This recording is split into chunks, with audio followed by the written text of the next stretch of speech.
저는 이 박람회에 처음 갔다 와서 소싱한 한 개의 제품으로 월 3천만 원의 매출을 만들어내고 있는데요. 오늘 이 영상을 끝까지 보시면 이 박람회에 대한 모든 것을 알게 되실 겁니다. 네, 안녕하세요. 카이로스 곽입니다. 여러분은 세계 최대 규모의 박람회를 다녀와 보신 적 있으신가요? 네, 저는 이 중국 최대 규모의 박람회에 처음 갔을 때의 그 기분을 잊지 못합니다. 정말 한국에서는 볼 수 없었던 어마어마한 스케일과 셀 수도 없을 만큼 많은 제품들, 다양한 인종의 사람들, 뭔가 엄청난 큰 기회가 있을 것 같은 희망적인 느낌. 네, 제가 본 첫 인상은 이랬습니다. 그리고 박람회에 가서 돈까지 벌 수 있다면 얼마나 좋을까요? 그리고 혹시나 여러분이 어떤 제품을 팔고 싶거나 혹은 파는 게 있으시면 여기는 꼭 한번 가보시길 바랍니다. 내 제품에 대한 업그레이드, 가격 흥정을 통한 이익 증대, 사고의 확정을 만들어낼 수 있는 절호의 기회가 되실 거예요. 오늘 구독자분들께 소개해드릴 이곳은 광저우 캔톤페어이고요. 영상을 끝까지 보시면 하나의 값진 소싱처를 알게 되실 겁니다. 네, 먼저 이 박람회에 대해서 잘 모르시는 분들이 있을 수 있어서 제가 간단하게 설명을 드리겠습니다. 광저우 캔톤페어는 중국 수출입 상품 교역회라고 해서 중국에서 가장 크고 오래된 무역 박람회로 매년 중국 광저우에서 봄과 가을에 두 차례가 개최가 됩니다. 대략적으로 4월에 한 번, 10월에 한 번, 1년에 총 2번 정도 진행이 되고요. 캔톤페어는 전 세계 수입, 수출 업자들이 모여서 다양한 상품을 거래하고 비즈니스 기회를 모색하는 장소로 굉장히 유명합니다. 전시 품목은 가전제품, 소비재, 기계, 섬유, 의료기기 등 굉장히 다양하고 중국 제조업체와 글로벌 바이어들이 직접 만나서 거래를 성사시키는 중요한 플랫폼으로 자리 잡고 있습니다. 네, 캔톤페어를 잘 모르시는 분들을 위해서 대략적으로 설명을 드렸고요. 캔톤페어는 기수마다 카테고리가 나뉘어져 있는데 이건 제가 화면을 보면서 자세히 설명드릴게요. 네, 캔톤페어에 대한 자세한 사항들은 제가 카이로스 과학 블로그에 올려놨고요. 여기 들어가시면 됩니다. 그래서 제가 방금은 캔톤페어에 대해서 간단하게 설명을 들었으니까 소개 같은 것들은 생략을 하고요. 제가 기수가 나눠져 있다고 했었잖아요. 그래서 이번에 이제 24년 10월에 개최되는 것들, 10월에 개최되는 기수에 관해서는 총 3기가 있어요. 그래서 1기, 2기, 3기로 나눠져 있는데 1기는 10월 15일부터 19일까지 전기 제품, 전기 가전, 그리고 조명, 신에너지 자원, 신소재, 하드웨어, 도구, 가공, 장비 등등등등 해서 차량 부품까지 다양하게 있고요. 이거는 한번 제 블로그에 와서 천천히 봐주시면 됩니다. 그리고 2기는 10월 23일에서 27일, 3기는 10월 31일에서 11월 4일까지고요. 2기, 3기에도 마찬가지로 각각의 카테고리가 이렇게 나눠져 있습니다. 2기 같은 경우에는 건축 및 장식 재료부터 야외 스파 시설, 3기는 개인 위생용품부터 스포츠 관광, 레저 식품, 제품까지 이렇게 다양하게 있으니까 이걸 한번 쭉 보시면서 내가 어떤 것에 관심을 가지고 있는지를 한번 검토해 보시면 좋을 것 같습니다. 그리고 많은 분들이 좀 궁금해하시는 캔톤페어, 그래서 어떻게 가야 하냐를 제가 한번 쭉 설명을 드릴게요. 네, 캔톤페어에 가면 이렇게 굉장히 사람이 정말 많습니다. 그래서 제가 순서를 말씀을 드리면 먼저 기수를 정해야 돼요. 방금 말씀드렸다시피 3기가 있다고 했잖아요. 각각 날짜가 달라요. 이거를 다 갈 수는 없기 때문에 기수를 정해야 하고요. 보통 1, 2, 3기로 나뉩니다. 방금 말씀드렸듯이 각 기수마다 카테고리가 다르니까 대표님들이 관심이 있는 카테고리를 선택을 하고 그 카테고리에 맞는 일정으로 출장 일정을 짜시면 됩니다. 그리고 두 번째로는 비자를 준비해야 됩니다. 중국에 가기 위해서는 비자가 꼭 필수여야 하고요. 비자가 있어야 입국이 가능합니다. 비자는 좀 넉넉하게 1주에서 2주, 최소 2주 정도는 기간을 두고 신청하시는 게 좋습니다. 물론 1주만 해도 나오는 게 있는데 그래도 좀 넉넉하게 잡아주시는 게 좋을 것 같고요. 그리고 비행기표를 예약해야 합니다. 이거는 정말 큰 환경 설정이니까 내가 좀 가고 싶은 생각이 들면 무조건 그냥 비행기표를 끊어주시고 비자도 같이 신청해 주시면 됩니다. 저는 갈 때는 구매 대행으로 결제해서 쌓인 마일리지로 보통 가는 경우가 많은데 여러분들도 마일리지가 있으면 꼭 마일리지를 사용하시면 좋을 것 같습니다. 그리고 캔톤페어에 들어가기 위해서는 바이어라는 게 있어요. 이게 필요한데 이거를 사전 신청을 할 수가 있습니다. 이 영상은 좀 후원부에 제가 올려놓을게요. 그리고 명함을 준비하는 게 좋습니다. 굉장히 많은 곳들이 있기 때문에 나만의 명함을 준비해서 나눠주는 게 훨씬 더 인상이 좋으실 거예요. 혹시라도 명함이 없으시면 네이버에 그냥 명함 제작이라고 치시면 제작할 곳이 굉장히 많습니다. 저도 처음 갈 때 되게 급해서 빠르게 신청했는데 거의 2일 만에 나온 경우가 있어요. 그래서 없으신 분들은 지금부터 미리미리 만드시는 걸 추천드립니다. 그리고 이건 정말 꿀팁인데, 명함 만들 때 위챗 QR코드를 삽입을 해줘서 만들면 훨씬 더 좋습니다. 중국은 우리 한국에서 쓰는 카카오톡과 같이 중국판 카카오톡이 있어요. 그걸 위챗이라고 하는데, 이 위챗을 까셔서 QR코드를 다운로드 받아서 여기 명함에 삽입을 해주시면 그 추가하는 상대방도 굉장히 편합니다. 그리고 호텔을 예약을 합니다. 보통은 아고다 같은 곳에서 하시면 되고요. 네, 예약할 때 꼭 주의하셔야 될 게 캔톤 페어까지 셔틀을 지원을 꼭 봐주셔야 돼요. 이 지원이 없으면 내가 또 아침에 일어나서 택시 잡고 뭐하고 하는데 정말로 많은 시간이 쓰이니까 꼭 셔틀이 있는 곳으로 가는 걸 추천을 드리고요. 마지막으로는 튼튼한 체력을 준비해야 합니다. 저는 가면은 거의 한 하루에 9시간 이상은 걷거든요.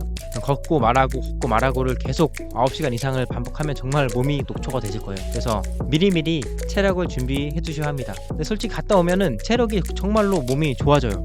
맨날 이렇게 9시간씩 걸으니까. 그래서 좀 단계별로 설명을 드렸는데, 이 모든 것들이 너무 귀찮다, 언제 하나하나 다 하고 있냐라고 하시면 캔톤 페어 투어 상품 같은 것도 한번 처음 가시는 분들은 고려해 보는 것도 전 추천을 드립니다. 저도 내년에 수요가 있으면 구독자분들과 같이 가는 것들도 진행을 한번 해보겠습니다. 그리고 캔톤 페어에 꼭 가야 되는 사람은 첫 번째로는 내가 판매하고 있는 제품이 있는 경우, 이 경우는 저는 무조건 한번 가보시라고 추천을 드립니다. 왜냐면 가서 경쟁 상품 확인도 할 수 있고, 특히나 내 제품을 내가 더 잘 알잖아요. 그래서 동일한 퀄리티인데 가격이 또 저렴한 곳을 찾을 수가 있어요, 제조 공장을. 그리고 혹은 내 제품을 업그레이드 하고 싶은 분들은 가서 공장 미팅을 하면서 요구사항들을 제시를 해서 업그레이드를 할 수가 있습니다. 큰 기회가 될 거예요, 이런 분들은. 그리고 두 번째, 나는 아직 제품은 없지만 온라인 셀러고 한번 큰 시장을 보고 싶어, 이런 제품도 있고 저런 제품도 있고 큰 박람회는 어떤지 한번 정말로 견문을 넓혀보고 싶은 경우 추천을 드립니다.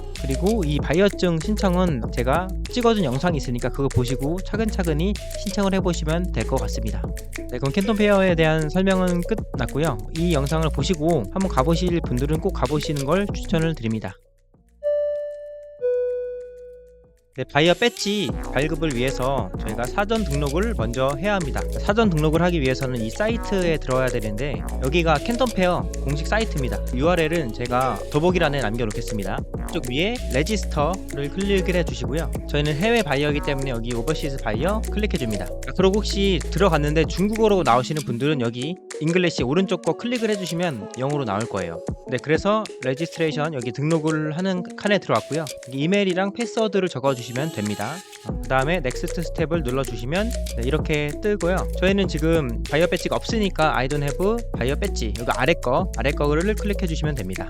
그래서 여기 이메일이랑 네임이랑 그 다음 컴퍼니 네임 이런 것들을, 개인정보들을 적어주시면 됩니다. 이름은 웬만하면 여권에 등록되어 있는 영어 이름을 써주시는 게 좋습니다. 한국을 찾아주시고요. 사우스코리아 여기 조금 내리면 있어요. 사우스코리아 클릭. 카테고리는 그냥 아무거나 사실 신청해 주시면 됩니다. 아무거나 클릭을 할게요. 그리고 아래 클릭해 주시고, 그 다음에 항상 레지스터 하기 전에 입력한 게 맞는지 한번 다시 확인을 해 주시고요. 그리고 레지스터를 눌러줍니다. 이런 게 뜨면은 이렇게 맞춰주시면 돼요. 네, 당황하지 마시고. 네, 그럼 등록은 이제 끝난 겁니다. 등록하고 나서 저희가 뭐라 해줄 거냐면 회사 정보랑 또 개인 정보를 업데이트를 해줘야 돼요. 그 작업들을 한번 해볼게요. 여기 뜨는 게 이제 회사 정보가 없으니까 등록을 해라, 이런 겁니다. 그래서 이걸 누르면 이렇게 정보를 입력하는 곳으로 나오는데, 그 전에 여기서 이제 이메일 증명을 해줘야 돼요. 저희가 쓴 이메일 있죠? 그쪽으로 들어가서 이 확인 작업을 해줄 겁니다. 여기 이거 빨간 것들 get 이메일 눌러주시면 이메일로 가셔서 보시면 이렇게 나올 거예요. 그래서 이거를 클릭하면 이제 증명이 완료가 됩니다. 그래서 다시 한번 로그인을 해볼게요. 중국어로 나와서 당황스러운데 이거 영어로 바꾸면 되고, 나온 게 뭐냐면 이제 회사 정보가 등록이 안 돼 있다는 거예요. 그래서 회사 정보를 등록을 해야 된다. 그래서 아래 요거 빨간 거 클릭을 해주면 회사 정보를 입력하는 곳으로 넘어갈 거예요. 여기 보이시죠? 이거 중국어 잘 모르겠으니까 영어로 한번 바꿔줄게요. 그래서 여기 들어왔어요. 그래서 컴퍼니, 그래서 create 컴퍼니를 눌러서 작성을 해주겠습니다. 컴퍼니 네임이랑 이런 것들 입력을 해주시면 됩니다. 저는 그냥 디스트리뷰터 한번 해볼게요. 카테고리는 크게 중요하지 않으니까 관심 있는 걸로 해주시면 됩니다. 어드레스도 사실 엄청 중요하진 않아요. 디테일 서울 적어주시고요. 다시 로그인을 하라네요. 이게 아래로 내려와 보시면 I 쪽에 해외 바이어 배지가 있는데 이걸 한번 클릭해 볼게요. 그리고 여기 배지 어플리케이션, 자기 여권 정보들을 기입해 주시면 됩니다. 저희는 오버시 해외 여권이죠. 해외 여권을 클릭해 주시고요. 네, 그리고 사진을 등록을 해줘야 되는데 사진은 JPG, PNG 포맷만 가능하다고 합니다. 네, 여기서는 해외 여권을 클릭해 주시고요. 아래 여기는 여권 사진, 그리고 여권 사진을 입력을 하면 여기서 자동으로 입력이 될 거예요. 아래 정보 맞는지 확인해 주시고, 여기에는 저희 이제 바이어 배지가 들어갈 사진을 넣어 주시면 됩니다. 사진이 하얀색 바탕으로 해주시고 얼굴이 어느 정도 꽉 차게 나와 있는 사진을 해주시는 게 좋습니다. 아니면 계속해서 사진이 반려가 되더라고요. 그리고 JPG나 JPEG, PNG 파일 형식만 올릴 수 있으니까 이 점 꼭 참고해 주세요. 그리고 정보 확인한 다음에 이제 세이브를 눌러주시면 됩니다. 신청을 한 다음에는 이 옆에 이걸 눌러주시고 어떻게 배지를 받을 것이냐를 물어보는 거거든요. 그래서 여기 오른쪽 패스포트로 해주시면 됩니다. 아래쪽에 사우스 코리아 해주시고 해외 여권, 여기는 이제 여권 번호를 써주시면 돼요. 여권 번호가 틀리면 좀 문제가 생길 수 있으니까 꼭 맞는지 2번, 3번 체크하고 확인을 눌러주시면 됩니다. 네, 배지 어플리케이션에 들어와서 확인해 주시고요. 서브밋을 눌러줍니다. 그리고 배지를 받을 장소를 택하라는 거거든요. 그래서 로케이션을 클릭해서 이제 디테일 같은 것도 볼 수 있고요. 내가 적은 것들, 그리고 이제 QR 코드도 나온 거예요, 이게. 그래서 이거는 저장해 뒀다가 혹시라도 현장에서 필요할 때 활용을 하시면 되고요. 그리고 이거는 이제 배지 제가 받는 장소를 보라는 거 같네요. 그래서 캔톤 페어에 뭐 이런 곳에 가시면 수치를 하면 된다라는 겁니다. 근데 현장에 가면 물어보면 알려주니까요. 배지 어디서 찾냐고 물어보면 됩니다. 그래서 배지를 찾을 때는 여권이랑 같이 가지고 가서 찾으시면 되고, 이번에 조금 신청하는 게 작년이랑 또 달라졌어요. 그래서 저도 조금 하면서 다시 배웠는데 여러분도 이거 보시고 실수하지 마시고 저처럼 똑같이 해보시면 배지 신청은 완료가 되실 겁니다.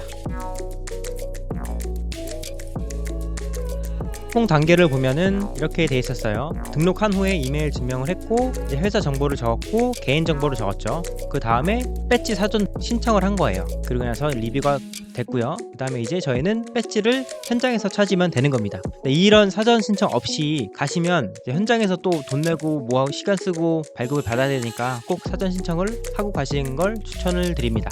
네, 그럼 수고하셨습니다.